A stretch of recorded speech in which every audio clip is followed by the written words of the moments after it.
जय मसीह की दोस्तों, आप सभी को फिर से और एक बार स्वागत है। आज का इस वीडियो में, आज का इस टॉपिक में प्रभु यीशु मसीह के नाम में आप सभी को मैं स्वागत करता हूँ। इस टॉपिक के लिए, इस वीडियो के लिए तो आज का जो विषय है उसको समझाने से पहले मैं आप सभी को बताना चाहता हूँ कि मेरी पिछली वीडियो, वो चाहे वचन का खुलासा हो, वो चाहे कोई टॉपिक हो, जिसमें वचन से आप लोग आपकी आत्मिक जीवन प्रभु में मजबूत कर पा रहे हो, वचन का द्वारा आपकी आशीषित आप लोग हो रहे हो। इसी कड़ी आज का वीडियो एक ट्रैफिक का पास साथ जबरदस्त बातें हैं जो कि यीशु मसीह का सेविकाई का शुरुआत, चेलों का साथ उपदेश, चेलों के लिए उपदेश, जो कि हर एक मसीहों को ये समझना और इसको लेकर चलना बहुत जरूरी है।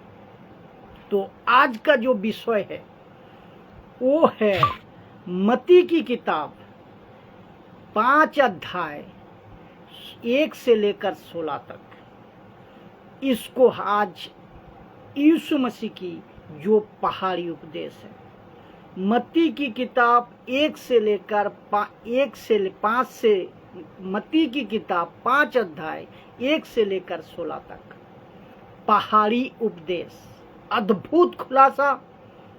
आप लोग बने रहे। यीशु ने अपना चरित्र अपने जीवन से दिखाया था। यीशु ने अपना चरित्र अपने जीवन से दिखाया था। अब मैं आपको बताऊंगा।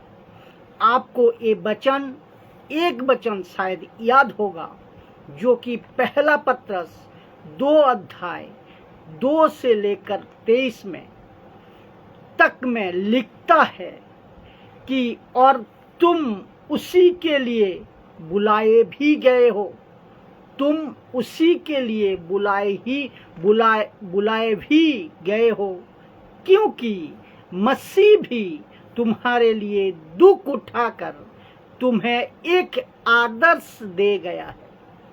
आदर्श का मतलब नमूना, एक उदाहरण, ठीक है ना। तुम्हें एक आदर्श दे गया है कि तुम भी उसकी चिन्ह पर चलो। इंग्लिश में आया है फ्रूट स्टेप, चलो फ्रूट स्टेप, इसका मतलब है पद चिन्ह, उसकी पद चिन्ह पर चलो। फिर उसको सुनो, फिर इसको सुनो। लिखा है कि ना तो उन्होंने पाप किया, किसने? यीशु ने। ना उन्होंने पाप किया, ना उसके मुंह से कोई छल की बातें निकली, ना गाली सुनकर गाली वो देता था, किसी को गाली नहीं देता था, दुख उठाकर किसी को भी धमकी नहीं देता था, पर अपने आप को सच्चे न्याय के हाथों में सौंपा था। ये सब उनके साथ में कब हुआ पता है? ये सब उनके साथ में, आपको बता दूं, यीशु के साथ में ये सब हुआ था यीशु के 3.5 साल के आखिरी हफ्ता में। यीशु के 3.5 साल के आखिरी हफ्ता में ये सब हुआ था। यीशु के मुंह पे थूका गया है। यीशु के मुंह पे पट्टी बांधकर जोर से थप्पड़ लगाया गया है। यीशु के दाढ़ी के बालों को नोचे गए हैं।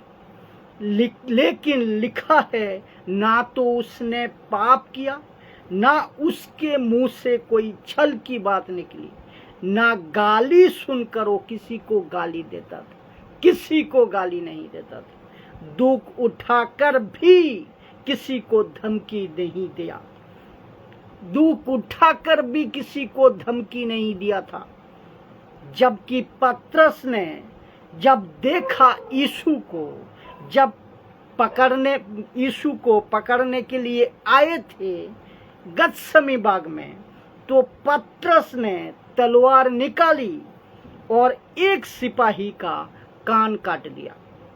आपको याद होगा कि यीशु ने क्या कहा था, अगर मैं, यानी कि यीशु खुद कह रहा है, अगर मैं ऐसे चुटकी लगाऊं, ऐसे चुटकी बजाऊं, 12 पलटन, ये 12 पलटन का मतलब आप समझते हैं? एक पलटन में जैसा 6000 दुष्ट आत्मा एक आदमी के अंदर था, पता है आपको कि एक व्यक्ति के अंदर 6000 दुष्ट आत्मा थी। तो ऐसे अगर हम, यीशु कहता है, ऐसे अगर हम एक पलटन में अगर 6000 स्वर्गदूत को डाल दे, तो हिसाब करिए आप, 6000 इंटू 12, आप सोचिए कितने हो गया। तो इतने स्वर्गदूत पतरस एक चुटकी में, कहता है पतरस मैं एक चुटकी में आ जाएंगे, पतरस कहता है मैं एक चुटकी में आ जाएंगे, इतने स्वर्गदूत। मैं चाहता हूं, यीशु कहता है मैं चाहता हूं तो क्या नहीं कर सकता हूं। तब जाकर पतरस लिखता है, पहला पतरस 2 अध्याय 21 से लेकर 23 में, कि लिखता है, ये पतरस का लेटर है। सोना इसके, आपको स्वागत करता हूं। बहुत ही बढ़िया ट्रैफिक है। प्रभु यीशु मसीह के नाम में आपको स्वागत है। बने रहे, सुनते रहे, बहुत ही मजेदार ट्रैफिक है। तो पतरस 2 अध्याय 21 का 23, ये पतरस का लेटर है। तो पतरस कहता है, ना तो उसने पाप किया, ना उसके मुंह से कोई छल की बात निकली, ना गाली सुनकर भी गाली नहीं देते थे। यीशु गाली सुनकर भी गाली नहीं देते थे। आजकल क्या चल रहा है, सुनिए जरा।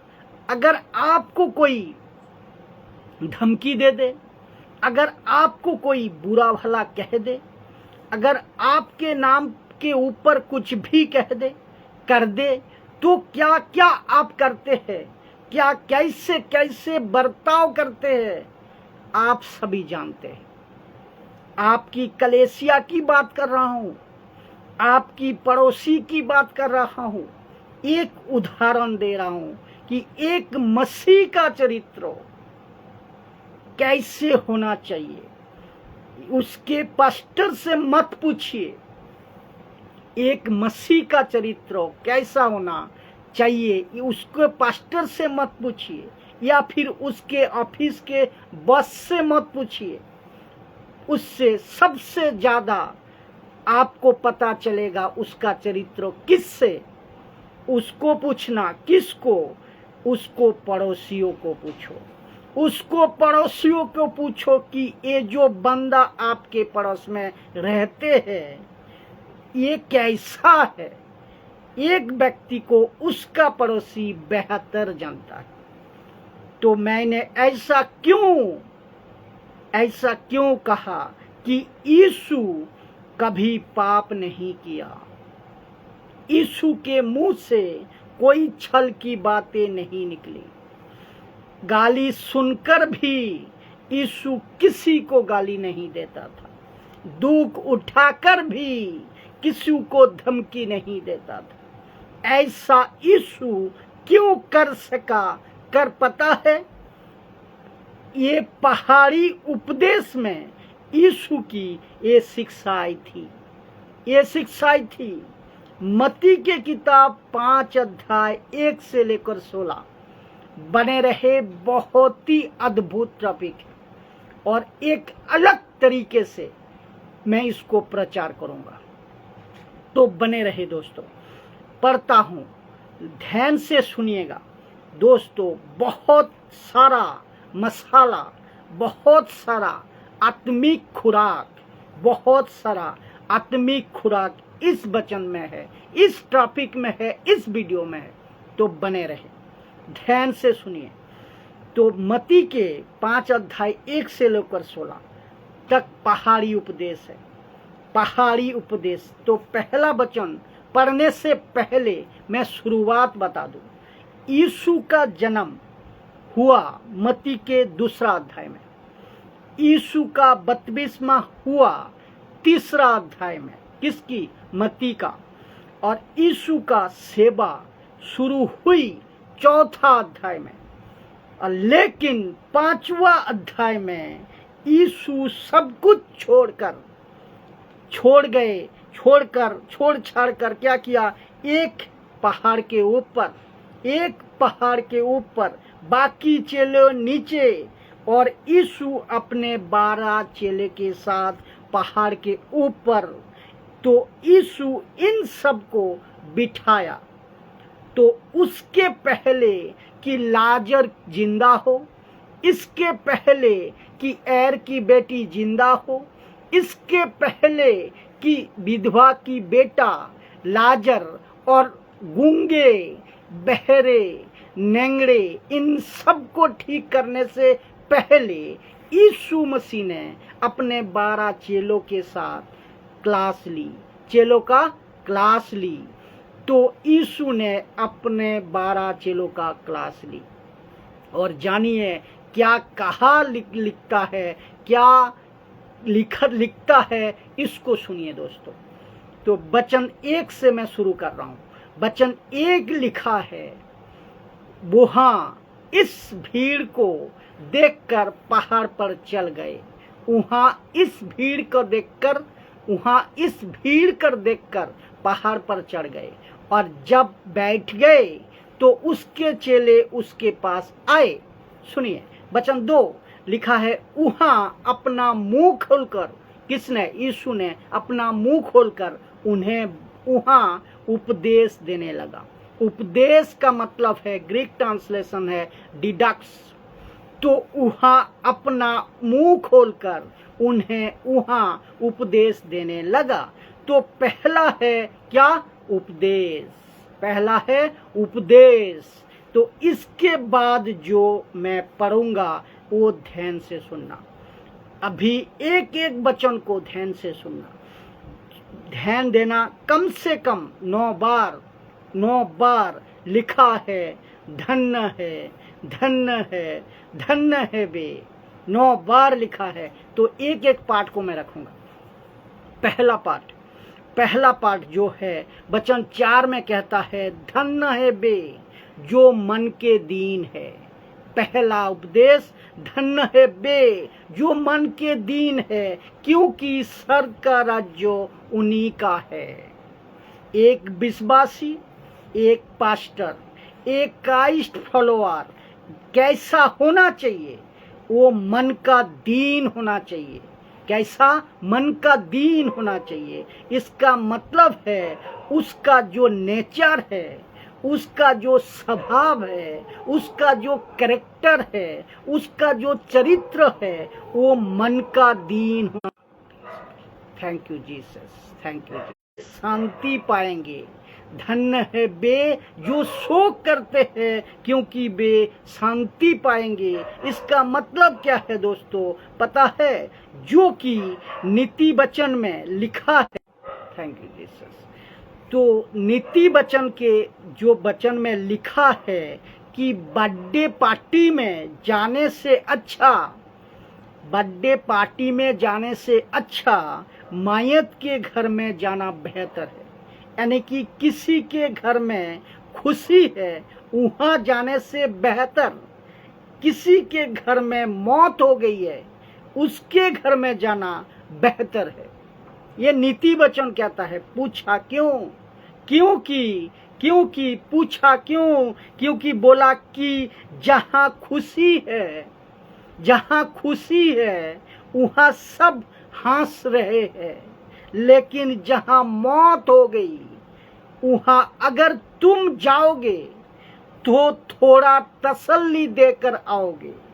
तो लिखता है, धन्य है वे जो शोक करते हैं, जो दूसरे के लिए रोते हैं, जो दूसरे के लिए उद्धार के लिए रोते हैं, जो दूसरे के लिए चिंता करते हैं, जो दूसरे का मन बदले, संसारिक लोगों का मन बदले, वो सच्चा परमेश्वर के जाने, उसके मन को मन बदले, उसके लिए जो रोते हैं। लिखता है, वचन कहता है, पहला लिखा है क्या, उनके हृदय में ना नफरत, उनके हृदय में नफरत नहीं, गुस्सा नहीं, अहंकार नहीं, कुड़कुड़ाहट नहीं, किसी प्रकार की बातें नहीं।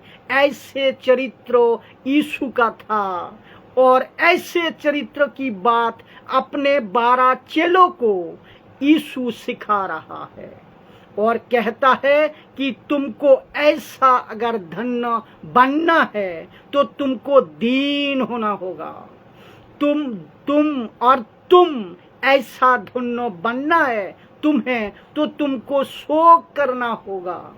तो किसको याद होगा कि लाजर की कब्र पर यीशु क्यों रोया था? क्यों रोया था?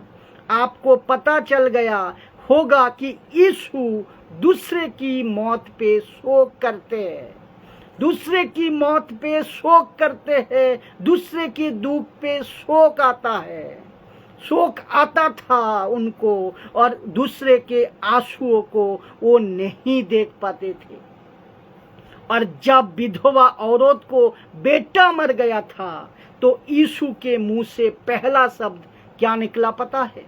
मत रो, मत रो। एक ही निकला था कि मत रो, ये शब्द निकला था। क्यों? क्योंकि यीशु को पता है कि किसी का मौत होती है तो आंसू बहते हैं, किसी का दुख होता है तो आंसू बहते हैं। यीशु कहता है, धन्य है वे जो शोक करते हैं, जो धन्य है वे जो दीन है, जो दूसरे के लिए दुख उठाता है, दूसरे के लिए परेशान होता है। सुनिए, मैंने एक एग्जाम्पल दिया था कि नेहमिया लिखा है, जब उसने देखा कि खुदा का घर टूट गया, जब उसने देखा कि शहर पना टूट गई, जब फाटक जल गए पूरी तरह से, कुछ भी ठीक नहीं है। नेहमिया का किताब 1:4 लिखता है कि वो बैठकर रोया था। ऐसे व्यक्ति किसको? परमेश्वर को ऐसे व्यक्ति को परमेश्वर उसका हृदय को देखता है, उसका हृदय को देखता है और कहता है कि वो शांति पाएंगे यहाँ पे। प्रेज द गॉड, प्रभु की धन्यवाद हो। अनंत काल का जीवन में वो शांति पाएंगे। वचन 5 कहता है, तीसरा पॉइंट आ रहा हूं, तीसरा पॉइंट लिखा है, धन्य है वे जो नम्र है, धन्य है वे जो नम्र है, क्योंकि पृथ्वी की अधिकारी होंगे, वो पृथ्वी की अधिकारी होंगे। तो नम्रता, हम्बलनेस, तो यीशु कहता है नम्र बनो। कुछ लोग यूट्यूब पे, कुछ लोग फेसबुक पे खरी शिक्षा को फैलाने वाले, कुछ लोग अभी भी 10% अभी भी जिन्होंने सब त्यागा है, प्रभु के लिए सब त्यागा है, मूर्ति पूजा त्यागा है और पाप को त्याग किया है, संसार को त्यागा है, लेकिन उनके अंदर एक नम्रता वाली बात नहीं आ रही है और अभी भी वो अपने जीद पे है, अभी भी अपने जीद पे है, अभी भी अपने हट पे है और हम्बलनेस तो दूर की बात है। लेकिन यीशु कहता है, धन्य है वे जो नम्र है। इसका मतलब है क्या पता है? अगर आपको कोई करेक्शन करता है, आपको अगर कोई बताता है करेक्शन करता है तो आपको करेक्शन लेना जरूरी है, लेना चाहिए। मत्ती की 7:12 में कहता है, क्या कहता है, लिखा है कि इस कारण जो कुछ तुम चाहते हो कि मनुष्य तुम्हारा साथ करे, तुम भी उनके साथ ऐसा करो। तो ये वचन कितनी पावरफुल है, ये वचन कितनी सिखाता है आप और मुझे। कहता है इस कारण जो कुछ तुम चाहते हो कि मनुष्य तुम्हारे साथ करे, तो तुम भी उनके साथ वैसा करो, वैसे करो। ये बहुत ही पावरफुल वचन है, इसको कहते हैं गोल्डन स्क्रिप्चर, अद्भुत वचन है। आप अगर चाहते हैं आपके अधीन में कोई रहे, तो तू पहले अधीन रहे। आप अगर चाहते हैं कोई आपसे प्यार से पेश आए, तो कहता है तू पहले प्यार से पेश आए। अगर आप चाहते हैं कि वो नम्र बने, तो तू पहले नम्र बने, क्योंकि धन्य है वे जो नम्र है, क्योंकि धन्य है वे जो नम्र है, पृथ्वी की अधिकारी होंगे, वे पृथ्वी की अधिकारी होंगे। वचन 6 चौथा पॉइंट लिखा है, धन्य है वे जो धर्म के भूखे और प्यासे हैं। तो जो धर्म के भूखे और प्यासे हैं, क्योंकि वे तृप्त किए जाएंगे। यानी कि अभी यहाँ पे बात हो रही है, यहाँ शिफ्ट हो गया। कहाँ शिफ्ट हो गया, सुनिए कैसे, देखिए यहाँ अब शिफ्ट हो गया। पहले पॉइंट कहा धन्य है जो मन के दीन है, दूसरा कहा धन्य है जो शोक करते हैं, तीसरा कहा धन्य है जो नम्र है। लेकिन यहाँ पे शिफ्ट हो गया, अब यहाँ कहाँ पे चला गया, यीशु कहते हैं यहाँ धन्य है जो धर्म के भूखे हैं और प्यासे हैं। तो ये आ गया कहाँ, मिनिस्ट्री, ये आ गया कहाँ, सेवा, ये आ गया कहाँ, प्रभु का काम। तो लिखता है जो धर्म के भूखे हैं, जो प्यासे हैं, क्यों, क्योंकि वो तृप्त किए जाएंगे। धर्म के भूखे प्यासे, यीशु के भूखे प्यासे, परमेश्वर के कामों के भूखे प्यासे, प्रचार के भूखे प्यासे, यीशु के मिशन के भूखे प्यासे, ऐसे तड़प वाले, ऐसे मिशन वाले परमेश्वर कहता है तुम्हारे अंदर भूख और तुम्हारे अंदर प्यास होना चाहिए। एक उदाहरण मैं आपको दे रहा हूँ, एक व्यक्ति को खाना मत दीजिए,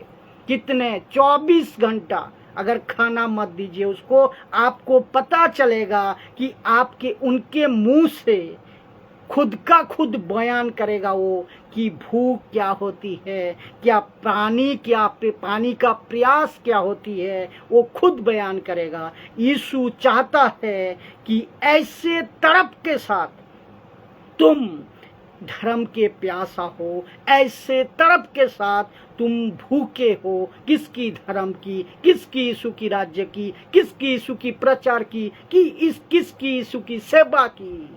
इसीलिए लिखा है धर्म के भूखे और प्यासा हो। क्या ऐसी तड़प, मैं आप सभी को पूछ रहा हूँ, क्या ऐसी तड़प आज आपके अंदर है? ऐसी तड़प आपके कलीसिया का अंदर है? ऐसी तड़प आप दुनिया के जितने मसीह है आपके अंदर है? यीशु पूछ रहा है आपसे, यीशु की चरित्र की बात चल रही है दोस्तों, बात को समझो। यीशु कह रहा है कि ऐसी भूख और ऐसी प्यासा और तड़प तुम्हारे अंदर होना चाहिए। तो क्या तुम्हारे अंदर है? अगर है तो यीशु कहता है धन्य है तुम। धन्य का मतलब क्या पता है क्या है? जिसको ग्रीक ट्रांसलेशन में कहता है कि जिसको कहता है अपॉइंटेड, परमेश्वर ने अपॉइंटेड किया है ब्लेस करने के लिए। क्या करने के लिए? आशीष देने के लिए, ब्लेस करने के लिए, जिसको परमेश्वर ने अलग किया है।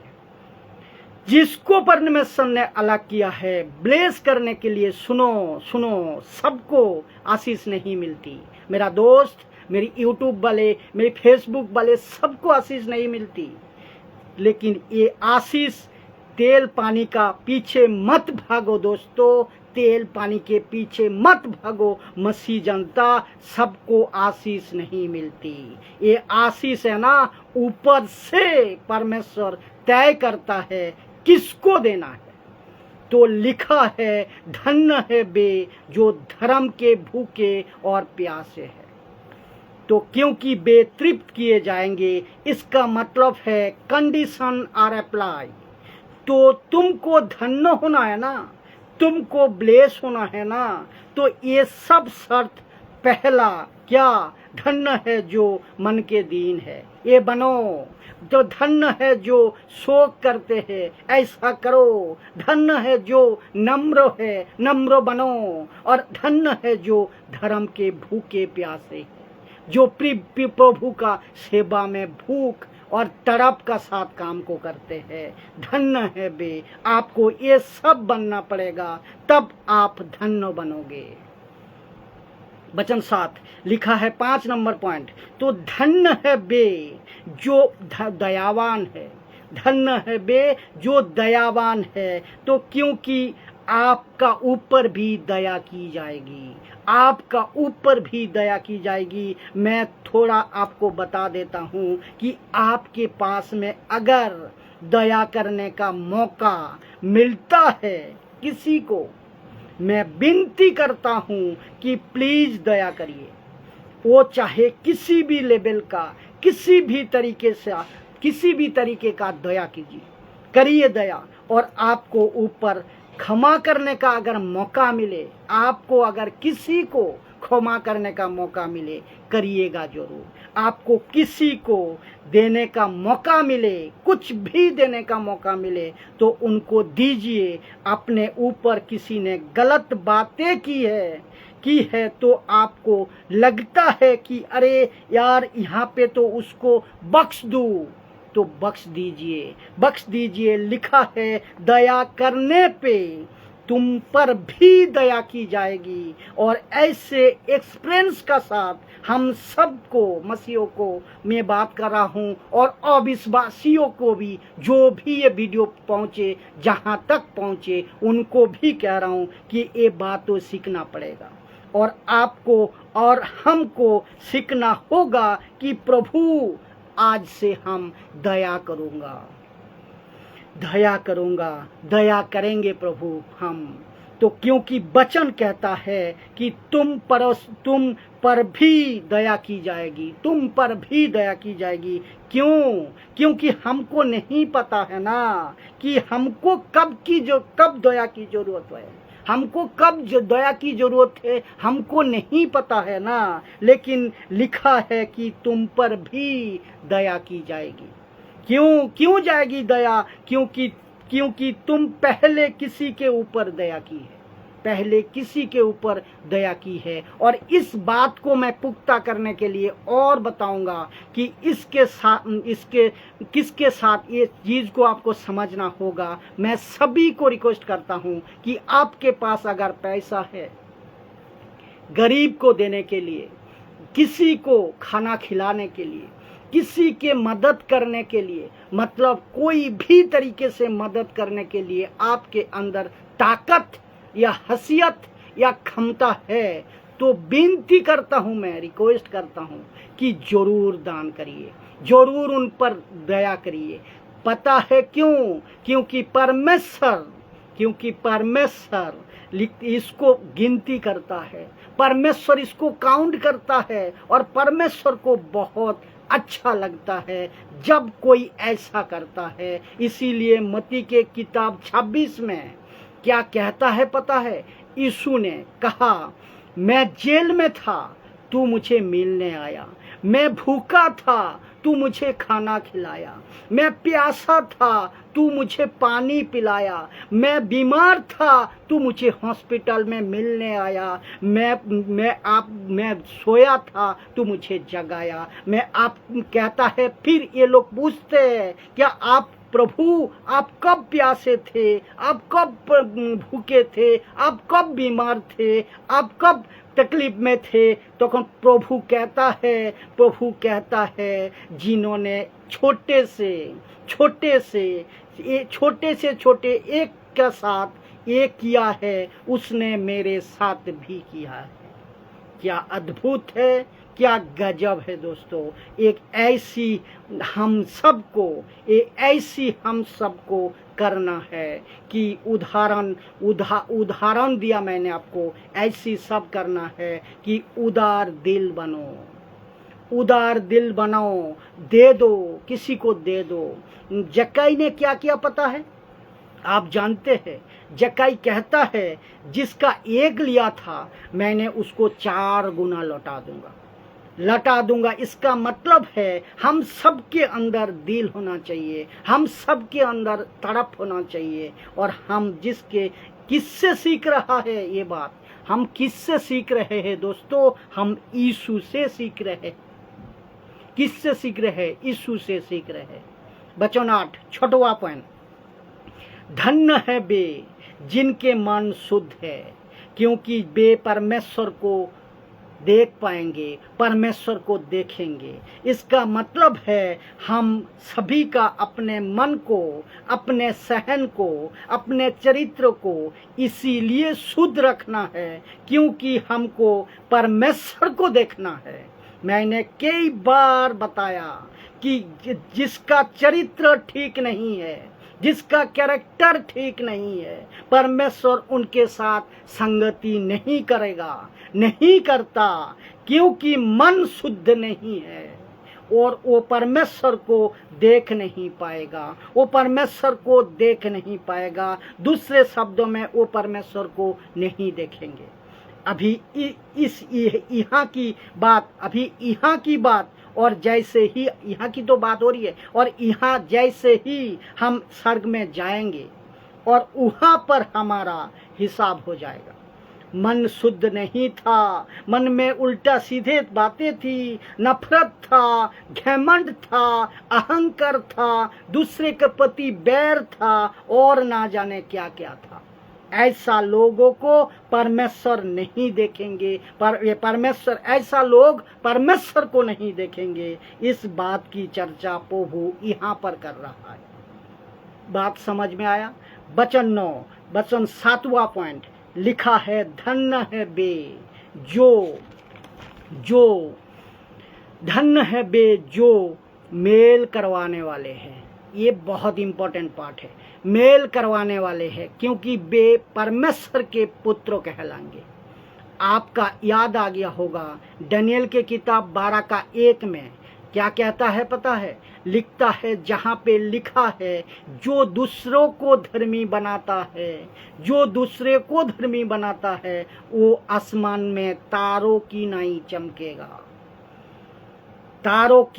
चमकेगा। वो धन्य है वे जो मेल कराते हैं, मतलब परमेश्वर के साथ में मेल करा देते हैं, परमेश्वर के साथ में जुड़ा देते हैं। इसका मतलब है हम सब यूट्यूब के लोगों सुनो, जितने भी खरी शिक्षा के फॉलोअर से सुनो कि हम सब कौन है पता है?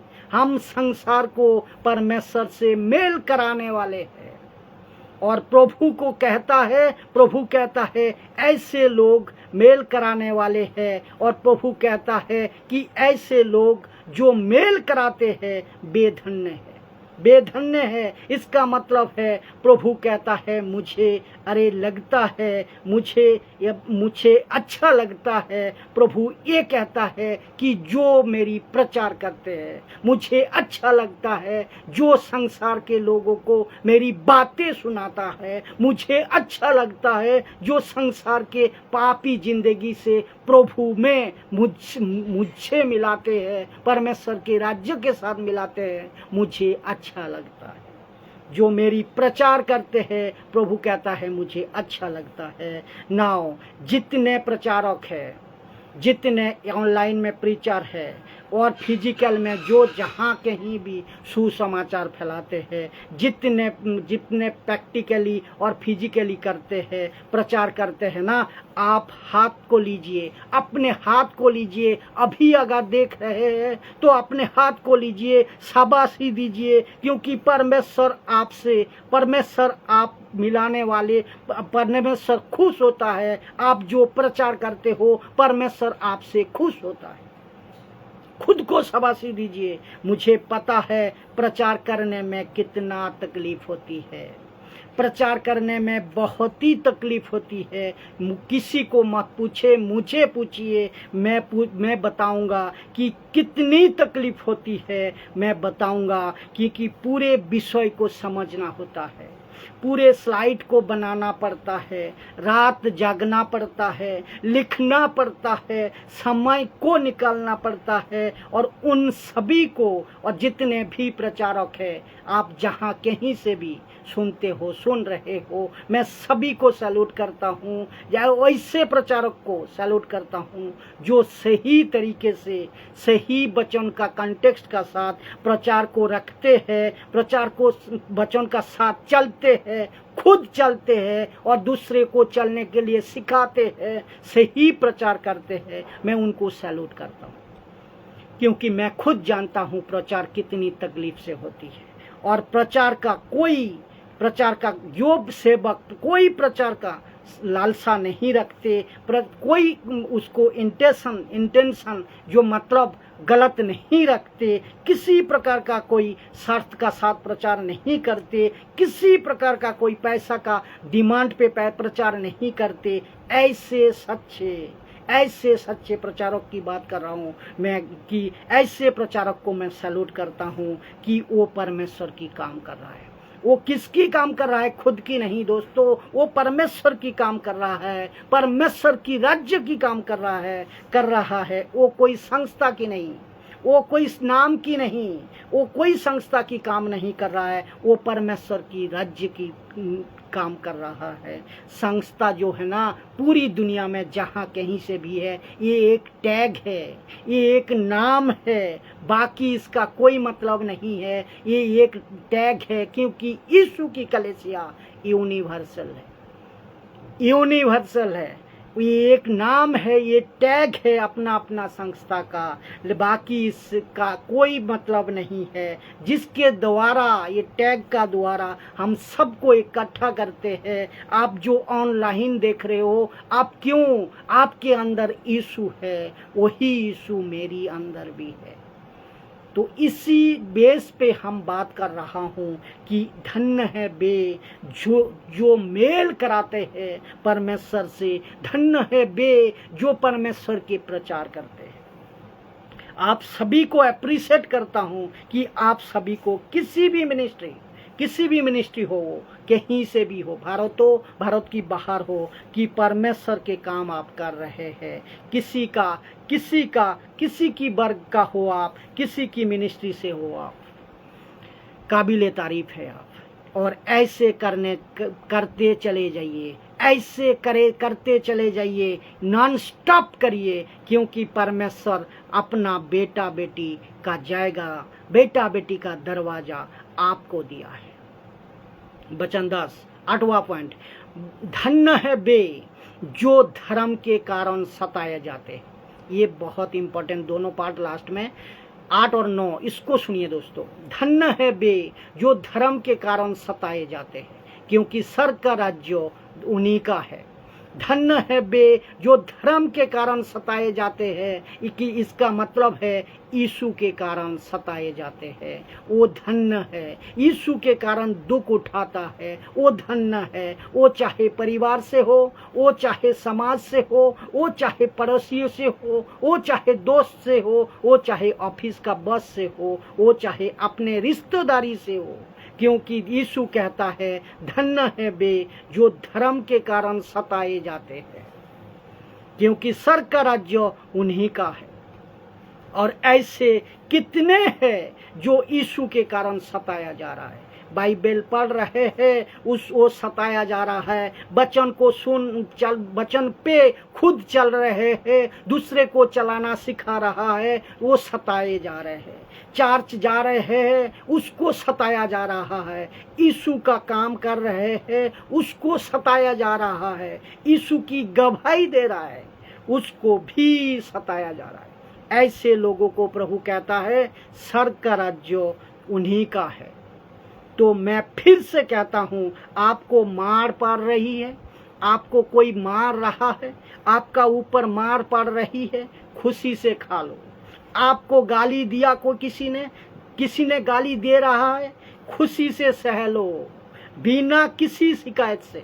आपका पैसा नहीं है, आपका पास नौकरी नहीं है, आपका घर परिवार में पैसे की अभाव में तंगी है, आपको घर पर कोई सुविधा नहीं है, आपका बिजनेस नहीं चल रहा है, आपका काम नहीं चल रहा है, कोई बात नहीं, चुपचाप सह लो, चुपचाप सह लीजिए। प्रभु को पता है आपको कितना कब कहाँ देना है।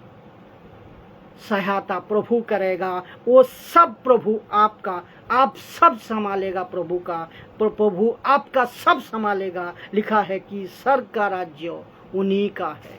तो सह लो दोस्तों, सह लो। वचन कहता है, वचन 11.9, धन्य है तुम जब मनुष्य, धन्य हो, लिखा है धन्य हो तुम जब मनुष्य मेरे नाम के कारण, मनुष्य मेरे कारण यानी कि यीशु के कारण तुम्हारी निंदा करे। धन्य हो तुम जब मनुष्य मेरे कारण तुम्हारा निंदा करे और सताए और झूठ बोलकर तुम्हारे विरोध में सब प्रकार की बुरी बात कहे। तो ये 9 नंबर पॉइंट जो है, धन्य कहता है पत्रस को, धन्य पत्रस को कहता है, यूहन्ना पत्रस को कहता है, यूहन्ना को कहता है, पत्रस को कहता है, फिलिप को कह रहा है कि नातानियल को कह रहा है, कहता है कि सबको कहता है कि तुम्हारी अगर निंदा होती है, झूठ बोलकर इंजाम लगाते हैं, तो तुमको खुश होना चाहिए, कहता है यीशु। वचन 12, तुम्हारी विरोध में सब प्रकार की बातें करेंगे, आनंदित और मगन होना, क्योंकि तुम्हारे लिए स्वर्ग में बड़ा फल है। स्वर्ग में तुम्हारे लिए बड़ा फल है दोस्तों, इसीलिए कि उन्होंने उन भविष्यवक्ताओं को जो तुमसे पहले हो इसी तरीके से सताया था, जो पहले इसी तरीके से मसीहों को सताया था। वचन 13, तुम पृथ्वी के नमक हो, परंतु यदि नमक के साथ बिगड़ जाए तो वो फिर किस वस्तु में नमकीन किया जाएगा, किसी काम का नहीं रहेगा। यहाँ पर बात है कॉन्टेक्स्ट में चेलों की हो रही है। जिस चेलों को, ठीक है ना, कि लिखा है वो फिर किसी काम का नहीं है, केवल इसके की बाहर फेंका जाए और मनुष्य के प्यार में रोंदा जाए, मनुष्य का पाँव में रोंदा जाए। लिखा है इसको कहते हैं उसका स्वभाव, उसका चरित्र बिगड़ गया है। जिस सेवक का, जिस दास का, जिस मसीह का ऐसा स्वभाव चरित्र बिगड़ जाता है, कहता है तुम जगत के नमक, पृथ्वी के नमक हो, परंतु यदि नमक का स्वाद बिगड़ जाए तो फिर तुम किस वस्तु से तुम्हें नमकीन किया जाए, किसी काम का नहीं रहेगा। तो दोस्तों बी केयरफुल, इसको कहते हैं, इसका मतलब है स्वभाव चरित्र बिगड़ गए हैं। वचन 14, तुम जगत की ज्योति हो। जो नगर पहाड़ पर बसा हुआ है, वो उसका मतलब क्या है कि इसका मतलब है तुम अपनी चरित्र के साथ बसे हुए हो। किसकी? यीशु के स्वभाव के साथ बसे हुए हो, यीशु के स्वभाव के साथ बसे हुए हो। तो वचन 15 कहता है और लोग दिया जलाकर पैमाने के नीचे नहीं परंतु दीपट पर रखते हैं, तब उससे घर के सब लोगों को प्रकाश पहुंचता है। तो इसका मतलब क्या है दोस्तों, एक मसीह के वजह से दूसरे शहर को क्या होता है, आशीष मिलती है। एक मसीह के वजह से दूसरे घर को आशीष मिलती है। एक मसीह के वजह से पूरा का पूरा शहर, पूरा का पूरा दुनिया आज बस शहर बसता है, शहर बसता है एक मसीह के वजह से। इसका मतलब है आपके अच्छेपन के वजह से, आपके अच्छे चरित्र के वजह से दूसरे बसते हैं, दूसरे बसते हैं। आपके अच्छे चरित्र के वजह से दुनिया के लोग बसते हैं। वचन 16 इसको सुनिए। इसी प्रकार, लास्ट में हूं और 2 पार्ट सुन लीजिए। इसी प्रकार तुम्हारा उजियाला मनुष्यों के सामने चमके। इसी तरह, इसी प्रकार तुम्हारा उजाला मनुष्यों का साथ चमके। इसका मतलब क्या है दोस्तों, कि चरित्रों, कैरेक्टर की बात हो रही है यहाँ, कि वे तुम्हारे भले काम को देखकर तुम्हारे पिता की जो स्वर्ग में है बड़ाई करे। तो इसका मतलब है दोस्तों कि तुम्हारा अच्छापन, एक मसीह का अच्छापन, एक पास्टर का अच्छापन, एक सेवक का अच्छापन, एक उनका अच्छापन परमेश्वर की बड़ाई करता है, परमेश्वर की बड़ाई करता है। तो आपका अच्छा चरित्र, आपका अच्छा स्वभाव, आपका अच्छा कैरेक्टर परमेश्वर की बड़ाई करता है। आपका अच्छापन दूसरे वाले जब देखते हैं, आपका चरित्र, आपका अच्छापन, आपका कैरेक्टर जब दूसरे वाले देखते हैं, वे परमेश्वर की बड़ाई करते हैं। आशा करता हूं दोस्तों इस वीडियो को आप समझे होंगे। आप लोग अभी तक जो मेरी YouTube चैनल को सब्सक्राइब नहीं किए हैं, जरूर कर लीजिए, ताकि हर एक वचन का सही खुराक, परमेश्वर का वचन का सही मतलब, सही शिक्षा का साथ आपका पास पहुँचे, नोटिफिकेशन पहुँचे। आप आशीषित होइए वचन का साथ, आत्मिक बातें को लीजिए और सही शिक्षा का साथ खुद एडुकेटेड होइए और दूसरे को जरूर शेयर करें, ताकि वो भी सत्य को जाने, वो भी वचनों का सही खुलासा पाए।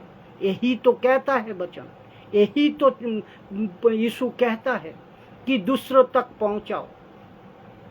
तो आपका जिम्मेदारी है दोस्तों, आप सब मसीह का जिम्मेदारी है कि पूरे संसार को प्रभु ने आपका ऊपर छोड़ा है। आप लोगों को उनको सुसमाचार सुनाना, उनको एडुकेटेड करना, उनको अंधकार शक्ति से बाहर लाना आप सभी का काम है। जागो दोस्तों, सतर्क का साथ अपने सब बुद्धि, मन और ताकत का साथ प्रभु का प्रचार करो। यही तो कहा, इतना ट्रैफिक जो मैंने बताया, यही तो बात है। आशा करता हूँ इस विषय को आपने समझे। जय मसीह की दोस्तों।